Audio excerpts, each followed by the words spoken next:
Bugun 3-fevral kuni millionlab o'zbekistonliklarning hakkerlik orqali qo'lga kiritilgan shaxsiy ma'lumotlari Darknetga chiqib ketgani haqidagi xabar tarqaldi. Xabarlarda davlatning asosiy autentifikatsiya tizimi bo'lgan OAuth serveri buzib kirilgani va 15 millionga yaqin foydalanuvchiga oid ma'lumotlar o'g'irlangani aytilgan. Kiber xavfsizlik markazi bunday xabarlar yuzasidan munosabat bildirib, hozirda mazkur holat yuzasidan o'rganishlar olib borilayotgani va bu bo'yicha qo'shimcha ma'lumot berilishini ma'lum qildi. Shu bilan birga fuqarolardan shaxsiy ma'lumotlarni boshqalarga oshkor qilmaslik hamda davlat va boshqa elektron axborot tizimlariga kirishda murakkab login va parollardan foydalanish, shuningdek, shubhali havolalar orqali o'z ma'lumotlarini kiritmaslik so'ralgan. Statistika agentligi esa aholi va qishloq xo'jaligini ro'yxatga olish ma'lumotlari ochiq tarmoqqa sizib chiqqani haqidagi xabarlarni rad etgan.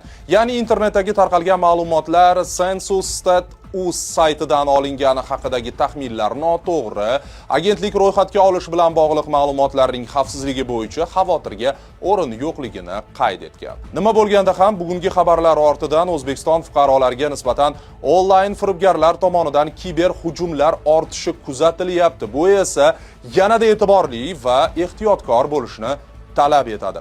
Yana bir bor eslatib o'tamiz. Begona raqamlardan qo'ng'iroq qilib, o'zini bankdan, ichki ishlardan yoki qaysidir vazirlikdan ekanini aytib, telefoningizga keladigan SMS kodlarni so'raydiganlarga aslo ishonmang. Shuningdek, Telegram orqali yuboriladigan shubhali fayllarni ochmang. Bu haqda yaqinlaringizni ham albatta ogohlantirib qo'ying.